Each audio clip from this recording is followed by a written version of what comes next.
توبة نصوحا عسى ربكم أن يكفر عنكم سيئاتكم ويدخلكم جنات تجري من تحتها الأنهار يوم لا يخزي الله النبي والذين آمنوا معه نورهم يسعى بين أيديهم وبأيمانهم يقولون ربنا أتمم لنا نورنا واغفر لنا إنك على كل شيء قدير. وقال عز وجل كما ورد في سورة النور وتوبوا إلى الله جميعا أيها المؤمنون لعلكم تفلحون. وقال جل وعلا كما ورد في سورة الزمر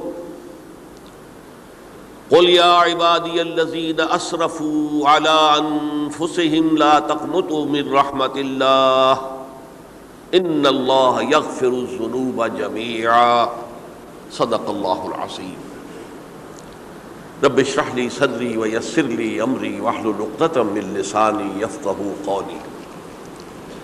اللهم ربنا ألهمنا رشدنا وأعذنا من شرور أنفسنا. اللهم أرنا الحق حقا وارزقنا اتباعه وأرنا الباطل باطلا وارزقنا اجتنابه. اللهم وفقنا أن نتوب إليك توبة نصوحا آمین یا رب العالمین. آپ میں سے بہت سے حضرات کے علم میں ہوگا اخباری اطلاع کی بنیاد پر کہ میری آج کی گفتگو کا موضوع ہے توبہ کی عظمت اور اس کی تاثیر. اس کا پس منظر یہ ہے کہ پچھلے کئی مہینوں سے میری تقریر جو ہے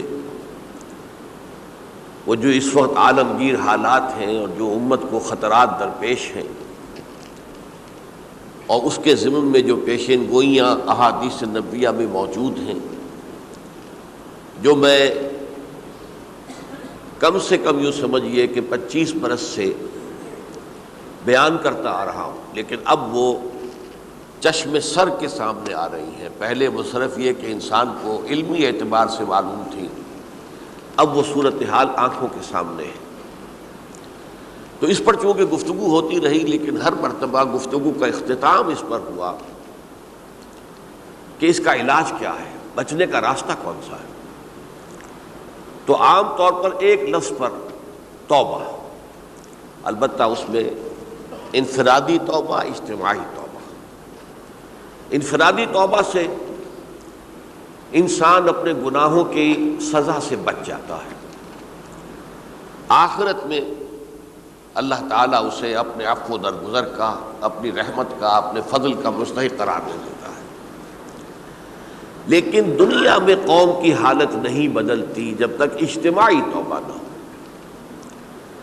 اس اجتماعی توبہ کے ضمن میں مختصراً تو میں نے کچھ باتیں عرض کی ہیں، لیکن پھر بھی چونکہ ہر مرتبہ گفتگو کے اختتام پر یہ بات آتی تھی اور وقت ختم ہو رہا ہوتا تھا، لہذا اس کے بارے میں تفصیل سے گفتگو نہیں ہو سکتی. تو آج میں نے طے کیا کہ جو حالات ہیں وہ تو اب سامنے آ رہے ہیں. جو سلسلہ شروع ہو گیا ہے عراق میں، جس کے بارے میں شیرون صاحب یہ کہہ چکے ہیں کہ عنقریب عراق پر ہمارا قبضہ ہوگا، یعنی امریکہ کا نہیں، اسرائیل کا قبضہ ہوگا. اور یہ بات بھی اب سامنے آ چکی ہے کہ مڈل ایسٹ کا پورا نقشہ بدل دینے کا پروگرام ہے. یہ جو مڈل ایسٹ کے ممالک ہیں یہ کب وجود میں آئے تھے؟ پچھلی صدی، 20ویں صدی میں جو پہلی جنگ عظیم ہوئی، اس سے پہلے یہ پورا علاقہ سلطنت عثمانیہ میں تھا، خلافت عثمانیہ کے تحت. پورا شمالی افریقہ، پورا یہ مغربی ایشیا، حجاز سمیت سارا معاملہ ایک سلطنت، ایک ملک، خلافت کے تحت. پہلی جنگ عظیم کے بعد پھر حصے بکھرے کیے انہوں نے، جیسے کہ مال غنیمت کو بیٹھ کر بعد میں تقسیم کیا جاتا ہے کہ اس عالم عرب کے جو ہیں اب ٹکڑے ٹکڑے کر دو اور انہیں باہم تقسیم کر دو. مصر، عراق یہ برطانیہ،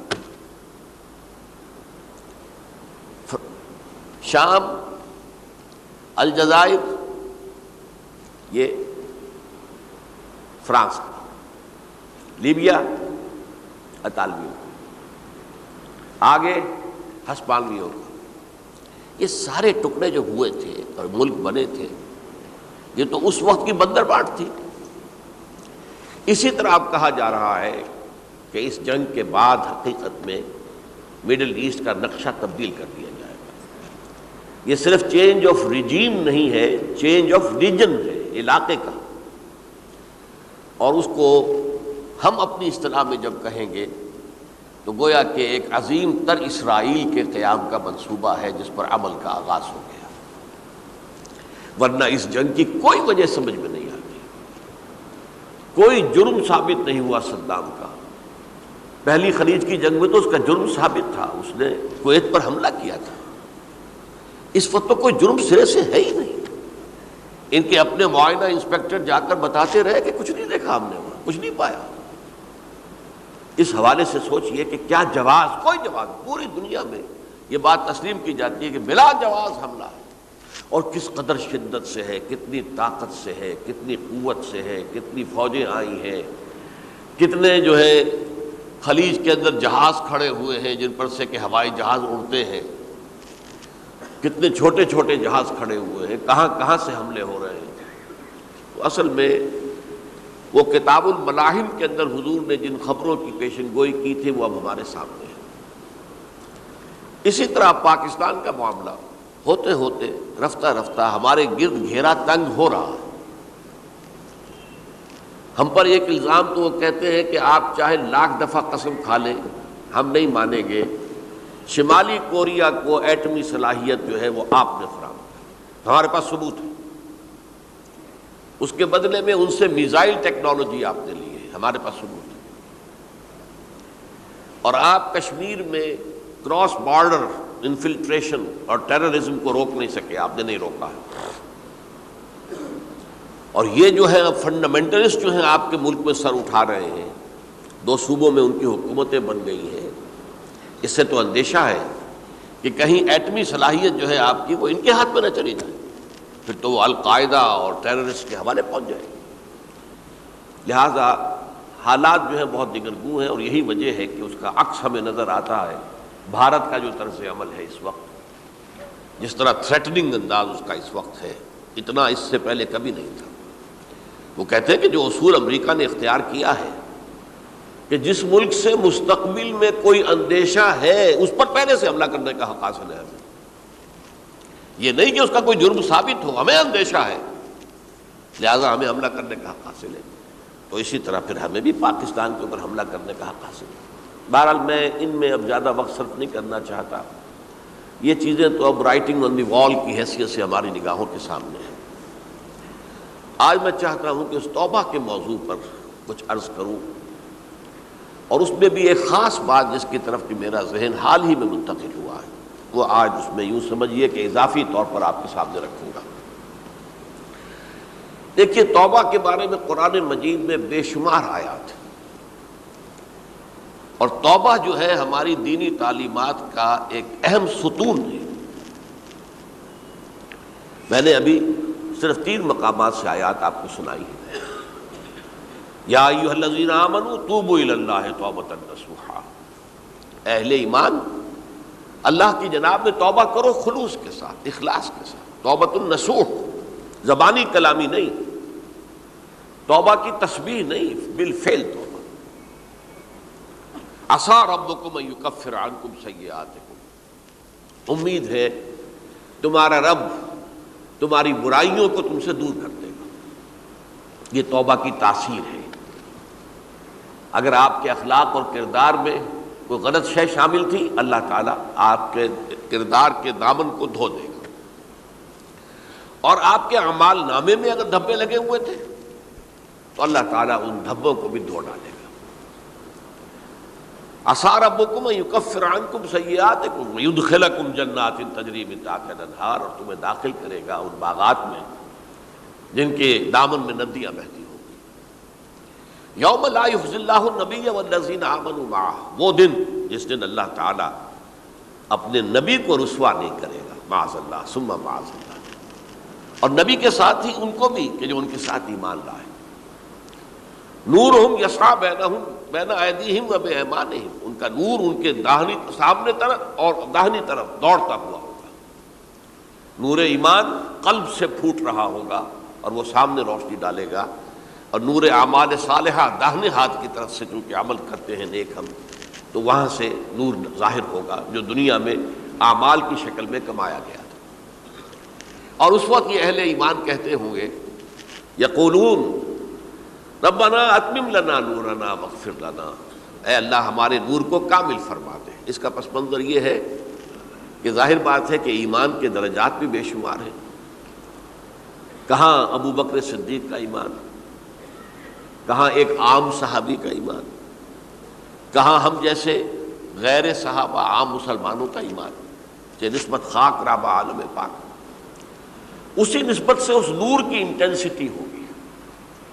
حضور نے فرمایا کچھ لوگوں کا نور تو اتنا ہوگا کہ وہ مدینے سے صنعاء تک اس کی روشنی پہنچ رہی ہوگی، یمن کے دارالحکومت تک.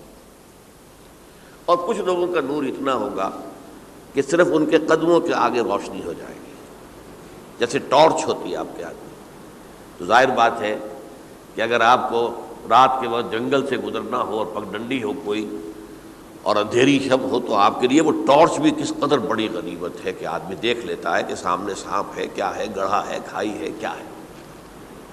تو اس روز وہ جن کو وہ ٹارچ نصیب ہو گئی وہ بھی بہت خوش قسمت، بہت خوش قسمت، بہت خوش قسمت ہوں گے. لیکن ان کا کیا کہنا جن کا نور مدینے سے صنعاء تک پہنچ رہا ہو. تو جن کے نور کی یہ انٹینسٹی کم ہوگی وہ اللہ سے دعا کرتے ہوں گے ربنا اتمم لنا نورنا، پروردگار ہمارے نور کو بھی کامل کر دے. تو نے اپنے ان بندوں پر کتنا فضل کیا ہے، کتنا بڑا نور ان کو عطا کیا. اتمم لنا نورنا، ہمارا نور بھی اس کا اتمام فرما دے، تکمیل کر دے. واغفر لنا، اور یہ کیسے ہوگا؟ ایسے ہوگا کہ ہمارے گناہوں کی پردہ پوشی کر دے. گناہوں کی پردہ پوشی ہوگی تو پھر اس نور کی انٹینسٹی میں اضافہ ہو جائے. واغفر لنا انک علی کل شیء قدیر، یقیناً تو ہر شے پر قادر ہے. پھر میں نے آپ کو آیت سنائی سورہ نور کی، یہ آیت نمبر 31 بڑی طویل آیت ہے، اس کا آخری ٹکڑا ہے وَتُوبُوا إِلَى اللَّهِ جَمِيعًا أَيُّهَا الْمُؤْمِنُونَ لَعَلَّكُمْ تُفْلِحُونَ، اے ایمان والو اللہ کی جناب میں سب مل جل کر توبہ کرو تاکہ تم فلاح پاؤ. یہ گویا کہ اجتماعی توبہ کا جو میں نے آپ کے سامنے اصطلاح بیان کی ہے، یہ اس کا نقشہ ہے. اور ایک اور آیت جو میں نے آپ کو سنائی سورہ زمر کی آیت نمبر 53. بعض لوگوں پر کچھ مایوسی طاری ہو جاتی ہے، ہم اتنے عرصے سے گناہ کرتے چلے آ رہے ہیں، کیسے معافی ہوگی، کیسے ممکن ہے، کیسے چھٹکارا ملے گا. ایسے لوگوں کے لیے ان کے اطمینان کے لیے، ان کی دلجوئی کے لیے، ان کی تسلی کے لیے یہ آیت عظیم ترین آیات میں سے قرآن مجید کی. قل یا عبادی الذین اسرفوا علی انفسہم، اے نبی کہہ دیجئے اے میرے وہ بندو جنہوں نے اپنی جانوں پر ظلم کیا ہے، ظلم اٹھایا ہے، زیادتی کی ہے. تم اگر گناہ کرتے رہے ہو تو اپنی جان پر ظلم کیا ہے، میرا تو کچھ نہیں بگاڑا. اللہ تو غنی ہے، اس کی تو سلطنت میں کوئی کمی نہیں آتی. ایک حدیث قدسی میں الفاظ آئے ہیں میرے بندو اگر تم سب کے سب اولکم و آخرکم و انسکم و جنکم، تمام انس و جن اور اولین سے لے کر آخرین تک کسی بدترین انسان جیسے فاسق و فاجر ہو جائیں، سب ابلیس بن جائیں، تب بھی میری سلطنت میں کوئی کمی نہیں ہوگی. اور اگر تم سب کے سب اولین و آخرین اور انس اور جن سب مل کر جو متقی ترین انسان ہو سکتا ہے ویسے بن جاؤ، ابو بکر صدیق بن جاؤ، تب بھی میری سلطنت میں کوئی اضافہ نہیں ہوگا. تو اللہ تعالیٰ کا تو کچھ بگڑتا نہیں ہے. انسان گناہ کرتا ہے تو اپنا نقصان کرتا ہے. قل یا عبادی الذین اسرفوا علی انفسہم، کہہ دیجئے اے نبی اے میرے وہ بندو جنہوں نے اپنی جانوں پر ظلم کیا ہے، ستم کیا ہے، ظلم اٹھایا ہے، لا تقنطوا من رحمت اللہ. میں آج بعض حدیثیں اس موضوع پر آپ کو سناؤں گا، عجیب چشم کشا حدیثیں ہیں. میں نے چونکہ اس موضوع پر گفتگو کرنی تھی تو میں نے کچھ اس مرتبہ احادیث کا تفحص کیا، تو واقعہ یہ ہے کہ بعض احادیث پڑھ کر خود میری جو ہے میرے علم میں اضافہ ہوا، ادھر میری توجہ آج تک نہیں گئی تھی۔ لا تقنطوا من رحمت اللہ، اللہ کی رحمت سے مایوس مت ہو۔ ان اللہ یغفر الذنوب جميعا، اللہ تعالیٰ تمام کے تمام گناہ معاف کر دے گا۔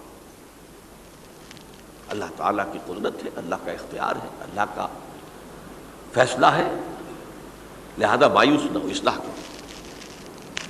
احادیث تو میں بعد میں آپ کو سناؤں گا، اس سے پہلے اس کا فلسفہ سمجھ لیجئے اصل میں کیا ہے۔ دیکھیے، ایک ہے طبیعی اعمال، فزیکل،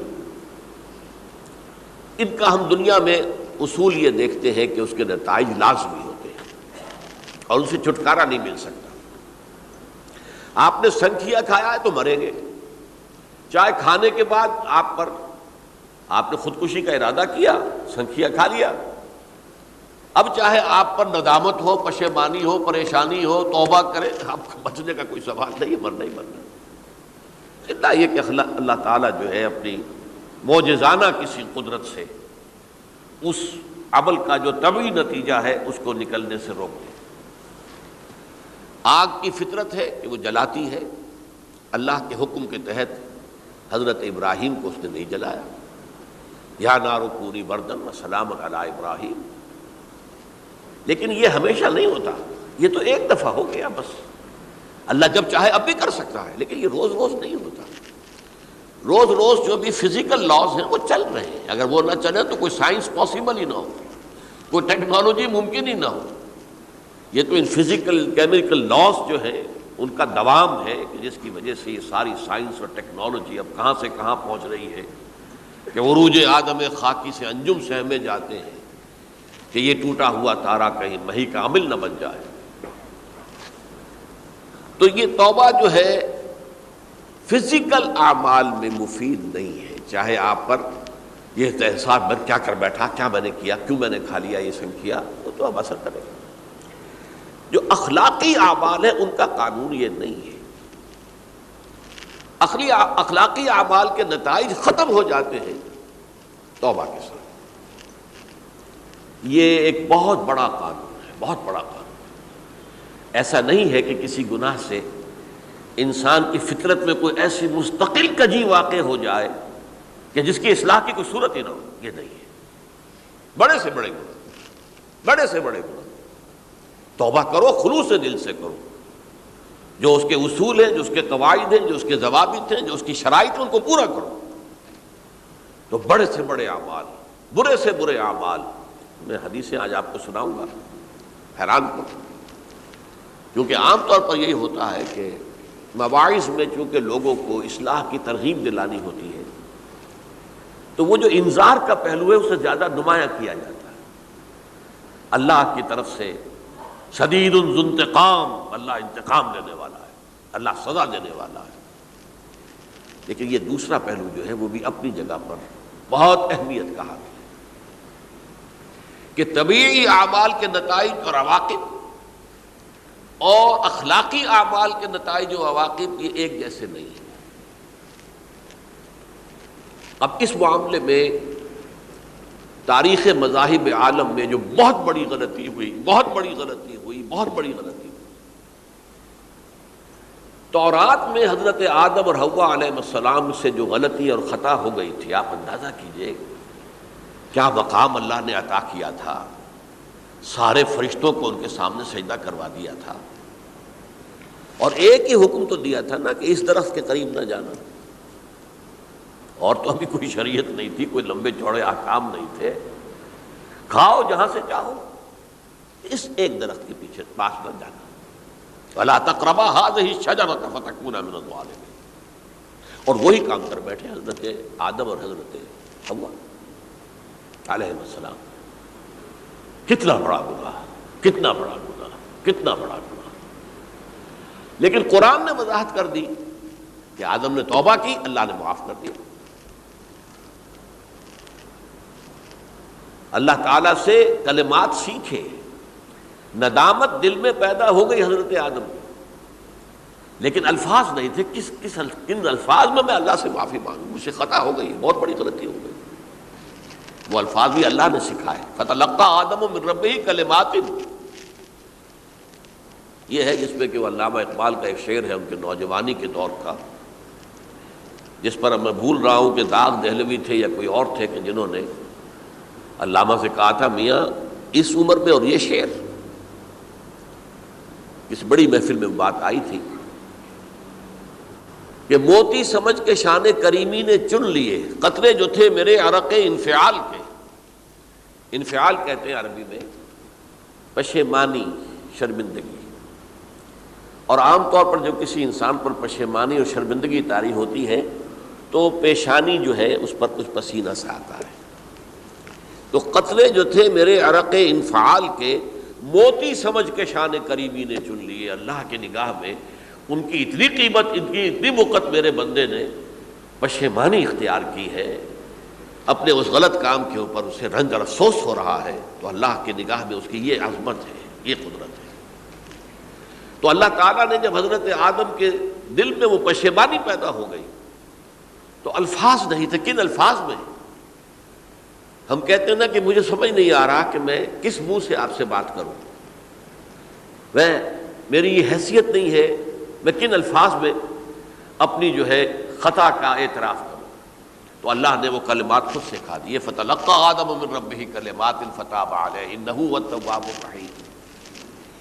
یہ چیز کہیں تورات جب دوبارہ مرتب ہوئی ہے تو وہ نکل گئی، اس میں رہ گئی، باقی اس میں شامل نہیں ہوئی۔ یہ تاریخی اعتبار سے جان لیجئے، تورات جو ہے وہ آج سے 2500 بلکہ 2600 برس قبل سے دنیا سے غائب ہے۔ یہ تورات کا جو نسخہ تھا یروشلم میں 587 قبل مسیح میں جب نبوکدنضر نے، شاید آج کل آپ دیکھ رہے ہوں یہ عراق کی جنگ میں عراق کے جو خاص ڈویژنز ہیں عراقیوں کے ریپبلکن گارڈز کے، ان میں سے ایک کا نام جو ہے وہ نبوکدنضر ڈویژن ہے، ایک کا حمورابی ڈویژن ہے۔ حمورابی جو ہے عراق کا بہت پرانا بادشاہ تھا اور تاریخ انسانی میں سب سے پہلا قانون اس نے مرتب کیا تھا، حمورابی۔ یہ بہت پرانی تہذیب ہے، دنیا کی غالباً سب سے زیادہ اینشنٹ تہذیب جو ہے وہ عراق کی ہے۔ حضرت ابراہیم یہی پیدا ہوئے شہر عور میں۔ تو نبوکدنضر نے جب تباہ کیا تھا یروشلم کو، 6 لاکھ آدمیوں کو قتل کیا اور 6 لاکھ کو قیدی بنا کر لے گیا بیبیلونیا، بابل کا لفظ بھی آج کل آ رہا ہے۔ کسی زمانے میں وہ عظیم شہر تھا دنیا کا، اب وہ معمولی سا شہر رہ گیا ہے، نئے شہر بڑھ گئے۔ تو اس وقت سے اس نے جب یروشلم میں جو ہیکل سلیمانی حضرت سلیمان کی بنائی ہوئی مسجد تھی اس کو جب گرایا ہے، اس کے بعد سے وہیں پر وہ نسخہ رکھا ہوا تھا تورات کا، پھر دنیا میں وہ نسخہ اب نہیں ہے۔ یہودیوں کا کہنا ہے کہ موجود ہے مسجد اقصیٰ کے نیچے، وہ جب اس نے گرایا تھا تو جو نیچے تہخانے تھے وہ نہیں گرے تھے، وہ محفوظ رہتے، اوپر ملبہ آ گیا، اور وہیں پر وہ تورات اور وہ تابوت سکینہ جس میں حضرت موسیٰ کا عصا بھی رکھا ہوا ہے اور بہت سے وہ من اور سلوہ کے بھی کچھ نمونے رکھے ہوئے ہیں، وہ تابوت سکینہ اس کا قرآن مجید میں سورہ بقرہ میں ذکر ہے، وہ بھی موجود ہے، اور جو ربائی وہاں اس وقت تھے ان کے علماء، ان کی لاشیں بھی وہاں پڑی ہوئی ہیں۔ وہ جب ہم کھدائی کریں گے تو دنیا میں سامنے آ جائے گی۔ لیکن بہرحال اس وقت جو مجھے کہنا تھا وہ یہ کہ چونکہ اصل تورات اس وقت گم ہو گئی، 150 سال کے بعد اسے پھر یادداشتوں سے کچھ مرتب کیا گیا تو اس میں غلطیاں پیدا ہو گئی۔ اب انسانی یادداشت کا معاملہ آ گیا نا، انہی میں سے ایک بڑی غلطی یہ ہوئی، اومیشن یہ ہوئی کہ حضرت آدم نے جو توبہ کی اور اللہ نے قبول فرما لیا، اس کا ذکر اس میں نہیں ہے۔ اس سے نتیجہ عیسائیوں نے کیا اختیار کیا کہ وہ اوریجنل سن کہتے ہیں اسے، وہ جو ابتدائی گناہ تھا عظیم جو ہمارے جد امجد آدم سے سرزد ہوا تھا، اس گناہ کا اثر جو بھی بچہ نسل آدم میں پیدا ہوتا ہے وہ لے کر آتا ہے۔ یہ زمین و آسمان کا فرق ہے۔ اسلام کے نزدیک ہر بچہ جو پیدا ہوتا ہے وہ معصوم ہے، بلکہ مسلم ہے۔ کل مولود یولد علی الفطرہ، جو بھی بچہ پیدا ہوتا ہے وہ فطرت اسلام پر پیدا ہوتا ہے۔ فَأَبَوَاهُ يُهَوِّدَانِهِ أَوْ يُمَجِّسَانِهِ أَوْ يُنَصِّرَانِهِ، یہ تو والدین ہیں اس کے جو اسے مجوسی یا عیسائی یا یہودی بنا لیتے ہیں، ورنہ وہ تو مسلمان ہوتا ہے، فطرت کی کلین سلیٹ لے کر آتا ہے۔ عیسائیت کہتی ہے کہ ہر انسان جو پیدا ہوتا ہے بنیادی طور پر گناہگار ہے، اپنے جد امجد کے گناہ کا بوجھ لے کر آ رہا ہے۔ اب اس کا علاج انہوں نے پھر کیا تجویز کیا، یہ ہے کہ ایک غلطی پر دوسری غلطی اور دوسری پر تیسری غلطی، خشت اول چون حد معمار کج، تاثریہ بھی رود دیوار کج۔ اب اللہ نے جب دیکھا اب تو ہر بندہ جو ہے آدم کی اولاد کا بنیادی طور پر پیدائشی طور پر گناہ گار ہے، تو اب کیا کیا جائے؟ تو اللہ نے اپنا اکلوتا بیٹا، صلبی بیٹا مسیح یسوع اسے زمین پر بھیجا۔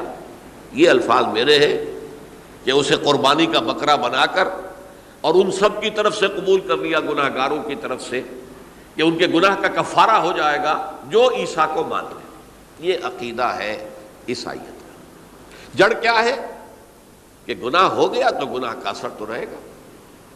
قرآن یہ کہتا نہیں، اللہ دھو دیتا ہے، تمہاری سیرت و کردار کے اوپر بھی جو داغ ہیں دھل جائیں گے، اور تمہارے نامہ اعمال میں جو دھبے ہیں وہ بھی دھل جائیں گے۔ توبہ کرو، توبوا الی اللہ توبۃ نصوحا، کرو وہ توبہ کے جو بالکل خلوص دل کے ساتھ ہو۔ اب میں ذرا آپ کو کچھ احادیث سنانا چاہتا ہوں۔ ایک طرح کا یہ تبشیر کا پہلو ہے آج ہماری گفتگو میں کہ جو نمایاں ہوگا۔ یہ بعض احادیث تو چھوٹی چھوٹی ہیں اور یہ بہت مرتبہ میری گفتگو میں آ چکی ہیں، صرف اس وقت حوالہ دے کر گزر جاؤں گا۔ یہ ترمذی اور ابن ماجہ میں حضرت انس ابن مالک رضی اللہ تعالی عنہ سے روایت ہے، حضور نے فرمایا کل بنی آدم خطاؤون وخیر الخطائین التوابون، تمام بنی آدم خطا کار ہیں، خطا کار بھی نہیں، بہت خطا کار ہیں، بہت خطا کار ہیں،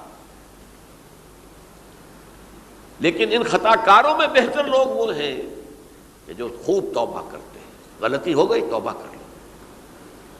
اور ایک اور حدیث میں آپ کو بتاؤں گا کہ یہ نہیں ہے کہ پھر کبھی وہ غلطی نہ ہو، اس وقت آپ یہ لگا لیں اپنے اوپر یہ کام میں نے نہیں کرنا، اور ایک دفعہ وہ کام چھوڑ دیں تو توبہ ہو گئی۔ پھر اگر کچھ عرصے کے بعد پھر کہیں آپ جذبات کی رو میں بہہ گئے، پھر کہیں کوئی برے اثرات جو ہے وہ پڑے، پھر غلطی، کوئی بات نہیں، پھر توبہ کرو، پھر ہو گیا پھر توبہ کرو۔ تواب اسی لیے کہا بار بار بار بار بار بار توبہ کرنے والے۔ تو کل بنی آدم خطاؤون وخیر الخطائین التوابون۔ دوسری حدیث یہ بھی ابن ماجہ اور بہقی میں ہے، حضرت عبداللہ ابن مسعود رضی اللہ تعالی عنہ، التائب من الذنب کمن لا ذنب لہ،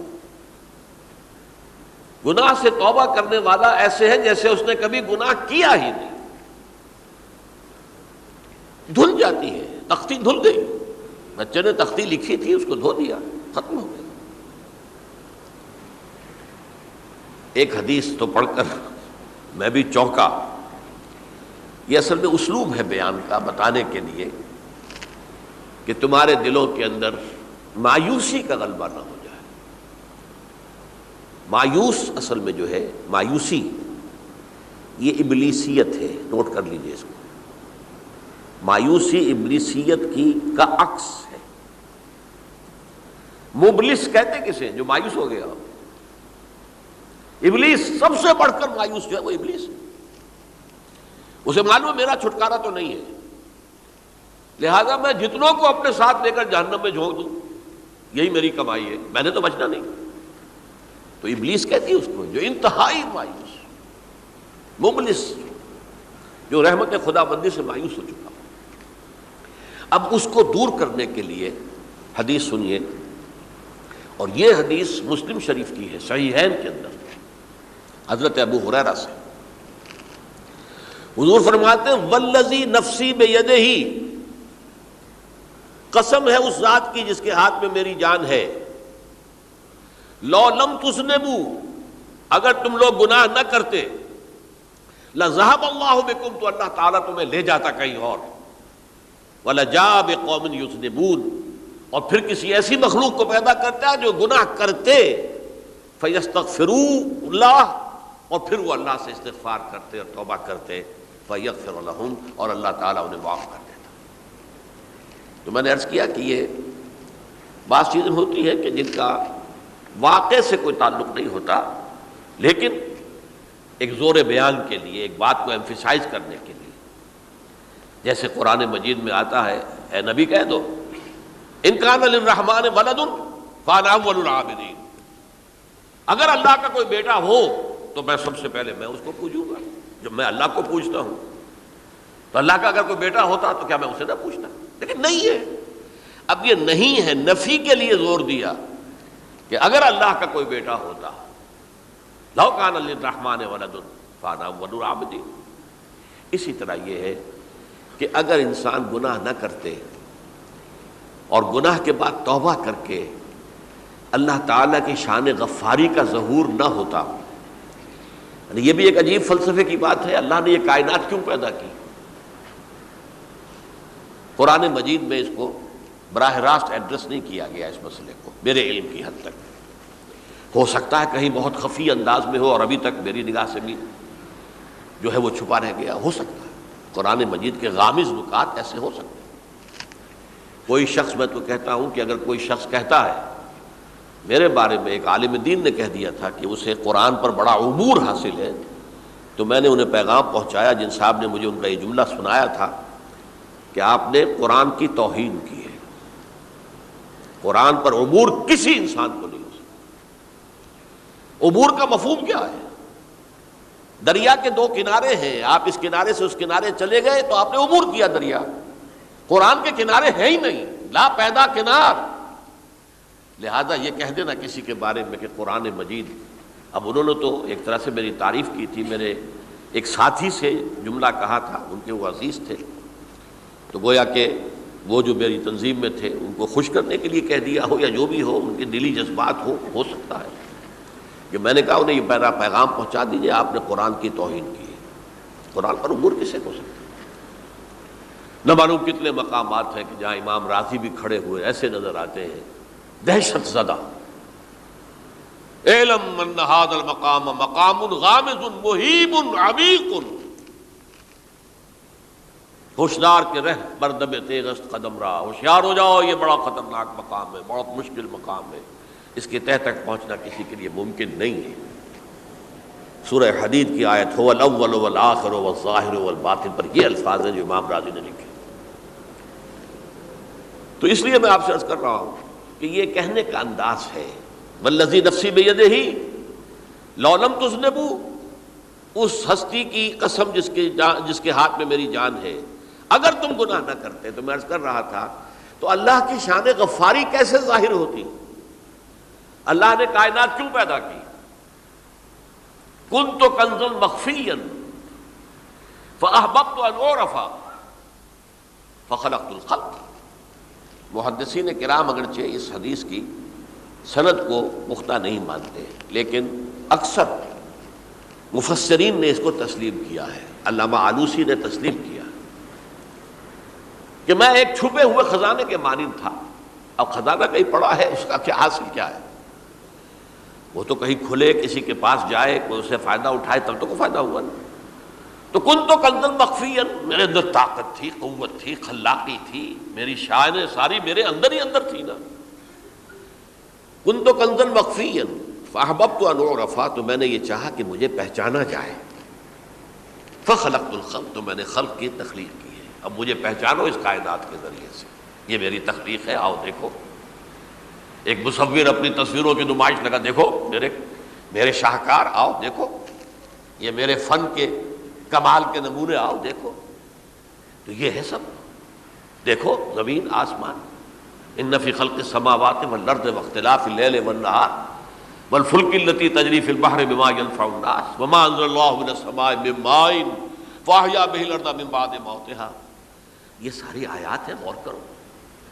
اور اسی لیے انسان کو پیدا کیا جس میں یہ فیکلٹی آف اپریسیشن، اللہ کے حسن و جمال و کمال کو پہچاننے کی صلاحیت ہے۔ ورنہ ظاہر بات ہے کہ یہ جمادات کیا پہچانیں گے اللہ کو؟ یہ پہاڑ کیا پہچانے گا اللہ کو؟ اللہ کو پہچاننے کی صلاحیت انسان میں ہے۔ تو یہ چونکہ ایک فلسفہ ہے باقاعدہ کہ اللہ نے تعالیٰ، اسی سے میں کہہ رہا ہوں اگر گناہ نہ ہوتا اور پھر توبہ نہ ہوتی اور میں اس کو معاف نہ کرتا تو میری شان غفاری کا ظہور کیسے ہوتا؟ میری شان ہے نا، غفار بھی ہوں، ستار بھی ہوں، اس کا ظہور کیسے ہوتا؟ تو والذی نفسی بیدہ لو لم تذنبوا لذهب اللہ بکم ولجاء بقوم یذنبون فیستغفروا اللہ فیغفر لهم۔ اگر تم لوگ گناہ نہ کرتے تو اللہ تمہیں ختم کر کے کوئی اور ایسی مخلوق پیدا کرتا کہ جو گناہ کرے اور پھر وہ توبہ کرے اور اللہ اسے معاف کرے۔ اسی سے ملتی جلتی ایک حدیث ہے، یہ امام احمد اور امام بہقی لائے ہیں اور اس کے راوی حضرت علی ہے رضی اللہ تعالی عنہ۔ ان اللہ یحب العبد المؤمن المفتن التواب، اللہ تعالیٰ کو بہت محبت ہے، یحب۔ اب دیکھیے ایک طرف وہ آیات ذہن میں لائیے، اللہ تعالیٰ کن سے محبت کرتا ہے؟ واللہ یحب المحسنین، یا وہ لوگ ان اللہ یحب الذین یقاتلون فی سبیلہ صفا کانہم بنیان مرصوص، اللہ محبت کرتا ہے اپنے ان بندوں سے جو اس کی راہ میں جنگ کرتے ہیں صفے باندھ کر، گویا سیسا پلائی ہوئی دیوار ہے۔ یہ ہے مثبت کام، نیک کام، محسنین، اللہ کی راہ میں قتال کرنے والے۔ یہاں اس کے برعکس کہا جا رہا ہے ان اللہ یحب، اللہ تعالیٰ محبت کرتا ہے اپنے اس بندے سے، العبد المومن، جو مومن ہو۔ اس کی ایک اور بڑی پیاری حدیث آئے گی، المفتن التواب، جو بہت فتنوں میں مبتلا ہو جاتا ہو اور پھر بہت توبہ کرتا ہو، مفتن التواب، لیکن ساتھ ہی پلٹتا ہو، رجوع کرتا ہو، پھر اللہ کے حضور میں حاضر ہوتا ہو، پھر معافی مانگتا ہو۔ اللہ تعالیٰ کو اپنا ایسا بندہ بہت پسند ہے۔ اب میں کچھ اور حدیثیں آپ کو سنا رہا ہوں۔ توبہ کا دروازہ دو اعتبارات سے کہا گیا ہے کہ ایک وقت آنے پر بند ہو جاتا ہے۔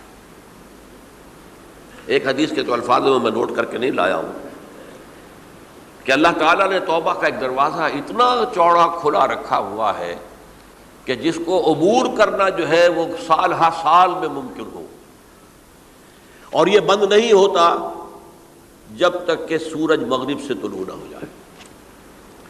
یہ قیامت کی جو آخری، قریب قیامت کی جو آخری نشانیاں ہیں ان میں سے وہی حدیث میں آپ کو سنا رہا ہوں، عن ابی ہریرہ رضی اللہ تعالی عنہ، اور یہ مسلم شریف کی روایت ہے، من تاب قبل ان تطلع الشمس من مغربها تاب اللہ علیہ، سورج کے مغرب سے طلوع ہونے سے قبل تک جو لوگ توبہ کریں گے اللہ تعالیٰ ان کی توبہ قبول کر لے گا۔ البتہ جب وہ قیامت کی وہ نشانی ظاہر ہو جائے کہ سورج مغرب سے طلوع ہو رہا ہے، اب دروازہ توبہ کا بند ہے۔ اب اس کے بعد اگر توبہ کوئی کرتا ہے تو اللہ تعالیٰ اس کی توبہ کو قبول نہیں کرے گا۔ یہ تو اجتماعی سطح پر ہوئی۔ انفرادی سطح پر عن عبداللہ ابن عمر رضی اللہ تعالی عنہما عن النبی صلی اللہ علیہ وسلم قال ان اللہ عز وجل یقبل توبۃ العبد ما لم یغرغر۔ یہ ترمذی میں ہے، حضرت عبداللہ ابن عمر رضی اللہ تعالی عنہما سے، کہ اللہ تعالیٰ اپنے بندے کی توبہ قبول کرتا ہے جب تک کہ وہ جسے ہم کہتے ہیں گھنگرو نہ بولنے لگے حلق کے اندر، جبکہ نزع، عالم نزع ہو اور جان جو ہے وہ آ کر پھر یہاں اٹکتی ہے، تو اس وقت تک دروازہ کھلا ہے توبہ کا۔ لیکن جب یہ شکل ہو گئی تو دروازہ بند۔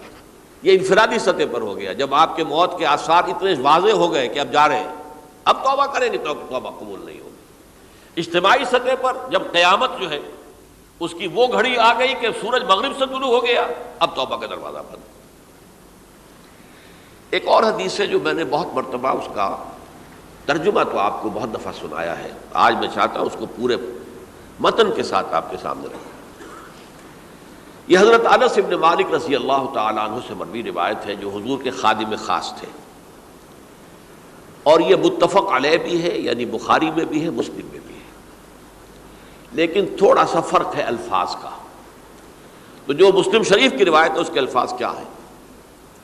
للہ اشد فرحا بتوبۃ عبدہ حین یتوب الیہ، جان لو اللہ تعالیٰ کو زیادہ خوشی ہوتی ہے اپنے کسی گناہ گار بندے کی توبہ سے جب کہ وہ توبہ کرتا ہے۔ کس سے زیادہ ہوتی ہے؟ اب اس کی ایک تمثیل دی، من احدکم، ایک ایسے شخص سے بھی زیادہ بڑھ کر خوشی ہوتی ہے، کان علی راحلتہ بارض الفلات، کہ جو بہت ہی دور دراز کے اور سنسان علاقے میں سفر کر رہا تھا، فانتحرفت منہ، اس کی سواری جو ہے گم ہو گئی، وعلیہا طعامہ وشرابہ، اسی پر اس کا کھانا بھی تھا اور پانی بھی تھا، اونٹنی پر سفر کر رہا تھا، اسی پر ہوتا ہے راحلہ جو ہے راستے کا سامان، اچانک کہیں بیٹھا ہے تھوڑی دیر کے لیے سستانے کے لیے، کہیں اونگ آ گئی اور اونٹنی صاحبہ غائب ہو گئی۔ اب آنکھ کھلی اور اس نے دیکھا، فَأَيَّسَ مِنْهَا، تلاش کر کر کے مایوس ہو گیا، کہیں اونٹنی کا سراغ نہیں۔ اب ظاہر بات ہے کسی صحرا میں یہ کیفیت، اس کا مطلب کیا ہے؟ یقینی موت۔ فَأَتَىٰ شَجَرَةً فَاسْتَجَعَ فِي ظِلِّهَا وَقَدْ أَيَسَ مِنْ رَاحِلَتِهِ، تو وہ ایک درخت کے نیچے اس کے سائے میں آ کے لیٹ گیا، گویا کہ موت کی امید میں۔ فَبَيْنَهُمَا وَهُوَ كَذَلِكَ إِذْ هُوَ بِهَا قَائِمَةٌ عِندَهُ، اس کی کہیں دوبارہ آنکھ لگی ہے، جو کھولا تو دیکھتا ہے اونٹنی تو موجود ہے، کھڑی ہے، تو وہ فوراً اس کی وہ جو رسی ہے وہ پکڑتا ہے، فَأَخَذَ بِخِتَامِهَا ثُمَّ قَالَ مِن شِدَّةِ الْفَرْحِ، اب جو اسے مسرت ہوئی اس کا آپ اندازہ کر سکتے ہیں، ایک یقینی موت کا معاملہ آ چکا تھا، اور اچانک اللہ تعالیٰ نے وہ کھوئی ہوئی اونٹنی جو ہے وہ واپس دلا دی۔ تو وہ کہنا تو یہ چاہتا تھا، اللہ تو میرا رب ہے، میں تیرا بندہ ہوں، لیکن جسے ہم کہتے ہیں کہ خوشی کی انتہا فرط مسرت میں ایسی زبان لڑکھڑائی، اس نے کہا اللہم انت عبدی وانا ربک، اے اللہ تو میرا بندہ ہے، میں تیرا رب ہوں، یہ کہہ بیٹھا۔ تو یہ کیا ہے؟ فرط مسرت جسے آپ کہیں، خوشی کی انتہا، کہ جس میں انسان جو ہے اتنی بڑی خطا کر بیٹھتا ہے۔ اللہ کو اپنے کسی گناہ گار بندے کی توبہ سے اس سے بھی زیادہ خوشی ہوتی۔ اب ظاہر بات ہے کہ یہ تماثیل کس لیے ہے؟ بعض لطائف، بعض حقائق اتنے لطیف ہوتے ہیں کہ ان کو بیان نہیں کیا جا سکتا بتمام و کمال، تو مثالوں کا سہارا لیتے ہیں۔ اللہ کو کتنی خوشی ہوتی کیا سمجھیں گے؟ لہذا یہ مثال تو سمجھ میں آ گئی نا، کہ ایک لقودق صحرا میں انسان سفر کر رہا تھا، ایک ہی اونٹنی ہے، اسی پر اس کا پانی ہے، اسی پر اس کا کھانا ہے، اور کہیں ٹھہرا ہے تھوڑی دیر کے لیے اور اونٹنی غائب ہو گئی، اور اس کے بعد تلاش کر کے شمال مغرب جنوب ہر طرح دیکھ لیا، اب تک کہیں اونٹنی کا سراغ نہیں۔ اب موت کے انتظار میں لیٹ گیا کہ اچانک دیکھتا ہے کہ اونٹنی موجود ہے، تو وہ اس شدت فرح میں یہ کہہ بیٹھتا ہے اللہم انت عبدی وانا ربک انا للہ و انا الیہ راجعون۔ اب دیکھیے ایک حدیث وہ آ رہی ہے، اور اس کو یوں سمجھیے، اللہ تعالیٰ نے جو انسان پیدا کیے ہیں ان کے مزاج مختلف ہیں۔ ان میں کچھ لوگ ہوتے ہیں جو قوی ہوتے ہیں ارادے کے، جو فیصلہ کر لیا ڈٹ گئے۔ کچھ لوگوں میں وہ قوت ارادی اتنی مضبوط نہیں ہوتی، وہ ادھر ادھر سوچتے رہتے ہیں۔ کچھ لوگ جسمانی طور پر بہت توانا ہوتے ہیں، کچھ لوگ جسمانی طور پر پیدائشی طور پر کمزور ہوتے ہیں۔ تو اگر کوئی قوت ارادی کمزور رکھنے والا شخص ہے، وہ بھی تو اللہ کی تخلیق ہے، اللہ کا بندہ ہے، خطاؤں کا ظہور ہو جاتا ہے، توبہ کرتا ہے، پھر کچھ عرصے کے بعد پھر خطا کا ظہور ہو جاتا ہے، پھر توبہ کرتا ہے، تو ہم تو یہ سمجھیں گے کہ ایک حد کے بعد پھر اس کی توبہ قبول نہیں ہونی چاہیے۔ لیکن حدیث سنیے، وعن ابی ہریرہ رضی اللہ تعالی عنہ قال قال رسول اللہ صلی اللہ علیہ وسلم ان عبدا اذنب ذنبا، یقیناً ایک بندہ جو ہے وہ ایک گناہ کرتا ہے، فقال، پھر وہ کہتا ہے رب اے میرے پروردگار اذنبت فاغفر لی، مجھ سے گناہ ہو گیا ہے، مجھے معاف فرما دے۔ فقال ربہ، تو پروردگار یہ کہتا ہے اعلم عبدی ان لہ ربا یغفر الذنب ویاخذ بہ، میرا یہ بندہ یہ جانتا ہے کہ اس کا ایک رب ہے جو گناہ معاف بھی کر سکتا ہے اور سزا دے بھی سکتا ہے۔ کیا معنی ہوئے؟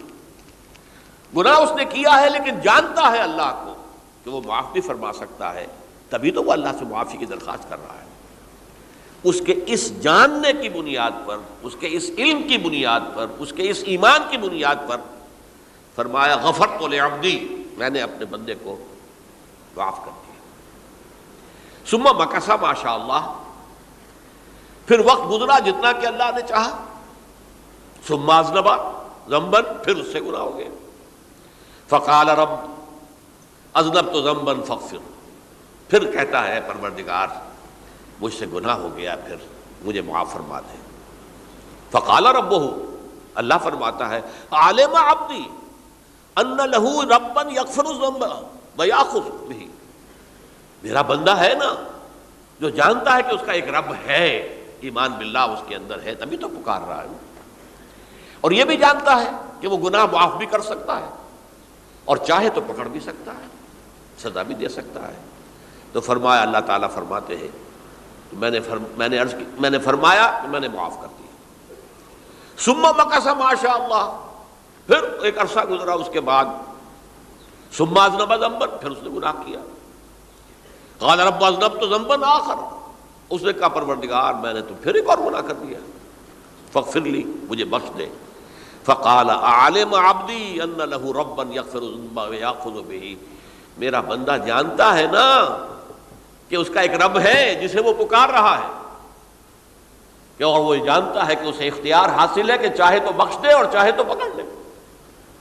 اس کے اس علم، اس ایمان کی بنیاد پر میں نے اسے معاف کر دیا۔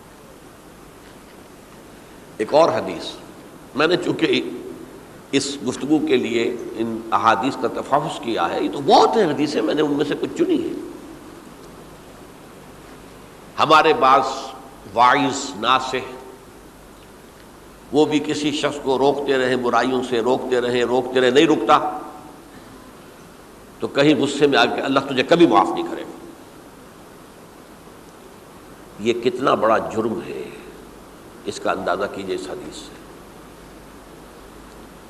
تم میرے بندے کو میری رحمت سے مایوس کر رہے ہیں، کتنا بڑا جرم ہے، اس کا اندازہ کیجئے۔ یہ مسلم شریف کی روایت ہے، عن جندب، حضرت جندب رضی اللہ تعالی عنہ سے، ان رسول اللہ صلی اللہ علیہ وسلم حدث، کہ اللہ کے رسول صلی اللہ علیہ وسلم نے ایک واقعہ بیان کیا، ان رجلا قال، کہ ایک شخص نے یہ کہا، واللہ لا یغفر اللہ لفلان، کہ خدا کی قسم اللہ تعالیٰ فلاں شخص کو کبھی معاف نہیں کرے گا۔ وَأَنَّ اللَّهَ تَعَالَى قَالَ، اس پر اللہ تعالیٰ نے یہ فرمایا، مَنْ ذَا الَّذِي يَتَعَلَّىٰ عَلَيَّ، یہ کون ہے جو میرے اوپر حکومت کرنے والا آ گیا، جو میری طرف سے حکم لگا رہا کہ میں کبھی معاف نہیں کروں گا۔ مَنْ ذَا الَّذِي، کون ہے وہ شخص، الَّذِي يَتَعَلَّىٰ عَلَيَّ أَنِّي لَا أَغْفِرُ لِفُلَانٍ، کہ میں فلاں شخص کو کبھی معاف نہیں کروں گا۔ قد غفرت لفلان، اس کو تو میں نے معاف کر دیا۔ وَأَحْبَطْتُ عَمَلَهُ، اس شخص کے تمام اعمال میں نے ضائع کر دیے کہ تم نے میرے بندے کو مایوس کیا۔ یہ ہے جرم کی انتہا۔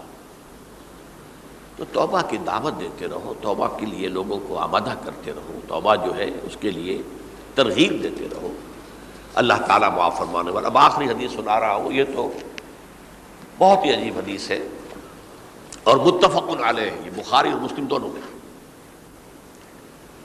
حضرت ابو سعید الخدری رضی اللہ تعالی عنہ جو ہے وہ اس کے راوی ہیں۔ حضور نے فرمایا، کانا فی من کانا قبلکم رجل قتل 99 نفسا، تم سے پہلے جو امت تھی بنی اسرائیل، گویا کہ ان کا ذکر ہے، اس میں ایک آدمی ایسا تھا جس نے 99 قتل کیے تھے۔ اب آپ اندازہ کیجئے کتنا بڑا گناہ کبیرہ ہے قتل. قرآن مجید میں آتا ہے فَكَأَنَّمَا قَتَلَ النَّاسَ جَمِيعًا. اگر ایک انسان کو بھی ناحق قتل کر دیا گیا تو یہ ایسی ہے گویا کہ اس نے پوری نوع انسانی کو قتل کر دیا. اس نے 99 قتل کیے. فَهَلْ لَهُ مِن تَوْبَةٍ. پھر اس کے بعد یہ ہوا کہ اس کے اندر توبہ کا جذبہ پیدا ہوا. فَسَأَلَ عَنْ أَعْلَمِ أَهْلِ الْأَرْضِ. تو اس نے پھر سوال کیا، لوگوں سے پوچھا کہ زمین میں رہنے والوں میں کون سب سے بڑا عالم ہے. فَدُلَّ عَلَى رَاهِبٍ. تو اسے بتایا گیا فلاں راہب فلاں جگہ پر ہے، وہ بہت نیک ہے، بڑا عالم ہے. فَأَتَاهُ. وہ اس کے پاس آیا. فَقَالَ أَنَّهُ قَتَلَ 99 نَفْسًا فَهَلْ لَهُ مِن تَوْبَةٍ. انہوں نے کہا دیکھیے راہب صاحب، میں نے 99 انسان قتل کیے، اب مجھے یہ بتائیے کہ میرے لیے توبہ کا کوئی امکان ہے؟ فقال لا. اس نے کہا نہیں. فقتلہ. اس نے اس کو بھی قتل کر دیا. فکمل بہ 100. اپنی سینچری مکمل کر لی، مطلب 99 کے بعد ایک کی کسر تھی، اس کو بھی قتل کیا، 100 پورے کر لیے. ثم سأل عن عالم اہل الارض. پھر اس نے پوچھا کوئی اور، کوئی بڑے عالم انسان ہو. فدل علی رجل عالم. پھر اس کی رہنمائی کی گئی ایک بڑے عالم شخص کی طرف. فقال انه قتل 100 نفس. تو اس نے وہاں جا کر کہا کہ میں 100 انسان ہلاک کر چکا ہوں، قتل کر چکا ہوں. فهل له من توبہ. میرے لیے توبہ کا کوئی امکان ہے؟ فقال نعم. اس نے کہا کیوں نہیں، 100 قتل کیے تب بھی کیا ہے، توبہ کا راستہ دروازہ کھلا ہوا ہے. ما لم یغرغر. جب تک کہ وہ گھنگرو نہیں بج رہا اس وقت تک تمہارے توبہ کا دروازہ کھلا ہوا ہے. فرمایا نعم. ومن یحول بینہ وبین التوبہ. تمہاری توبہ کے درمیان اور تمہارے درمیان کون حائل ہو سکتا ہے؟ توبہ کا دروازہ کھلا ہے. لیکن ساتھ ہی کہا انطلق الی ارض کذا و کذا. اب تم ایسے کرو، جہاں تم رہتے ہو وہاں نہ جاؤ واپس، وہاں کا ماحول اچھا نہیں ہے، معاشرہ اچھا نہیں ہے، ہو سکتا ہے کہ تم توبہ پر قائم نہ رہ سکو. تم فلاں جگہ چلے جاؤ، وہاں اچھے لوگ آباد ہیں، ان میں جا کر رہو. فإن بها أناسا يعبدون اللہ تعالی. وہاں ایسے لوگ آباد ہیں جو اللہ کی بندگی کرتے ہیں. فاعبد اللہ معهم. تو تم ان کے ساتھ مل کر اللہ کی بندگی اور پرستش کرو. ولا ترجع الى ارضک. اپنی زمین کی طرف، اپنے وطن میں واپس مت جاؤ. فإنها ارض سوء. وہ بری جگہ ہے. فانطلقا. تو وہ چل پڑا، ہجرت کر رہا ہے، اس جگہ جا رہا ہے جہاں کا راہب نے بتایا تھا. حتی اذا نصف الطریق. جب آدھا راستہ اس نے پورا کر لیا، اتاہ الموت. موت آ گئی. فاختصمت فیہ ملائکۃ الرحمت و ملائکۃ العذاب. اب وہ جہنم کے فرشتے بھی آ گئے اس کی جان قبض کرنے کو، اور جنت کے بھی آ گئے. فقالت ملائکۃ الرحمہ. رحمت والے جو فرشتے ہیں جنت والے، انہوں نے کہا جا تائبا مقبلا بقلبہ للہ تعالی. یہ شخص توبہ کر کے اللہ تعالیٰ کی طرف ہجرت کر رہا تھا، اس لیے اس کی نیت کی بنیاد پر اب یہ جنتی ہے، لہذا اس کی روح ہم قبض کریں گے.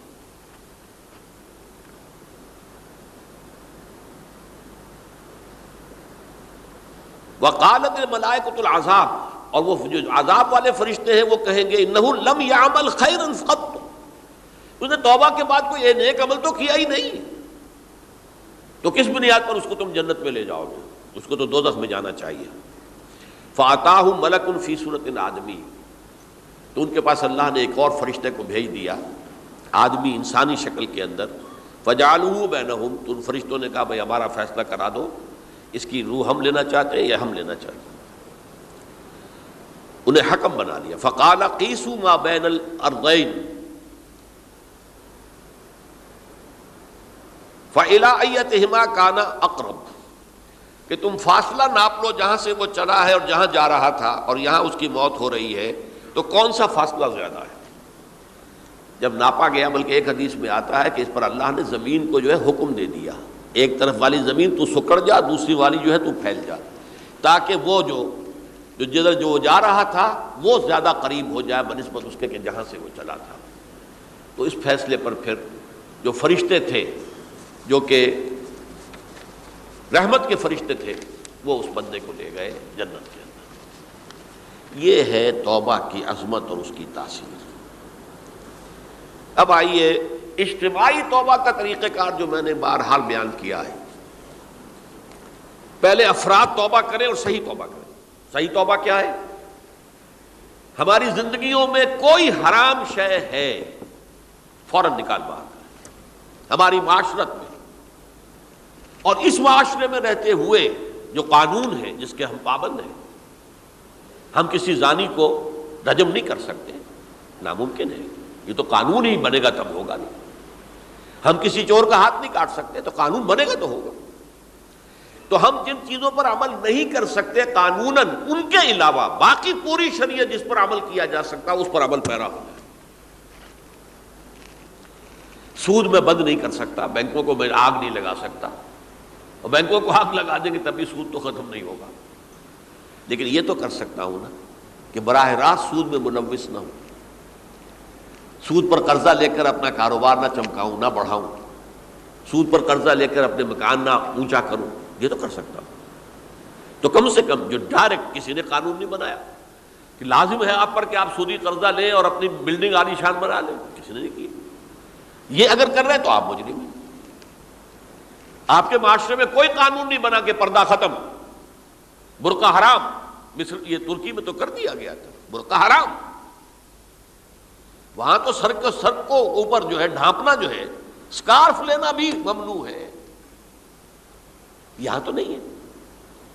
پھر یہاں جنہوں نے چھوڑا ہے مجرم خود ہے۔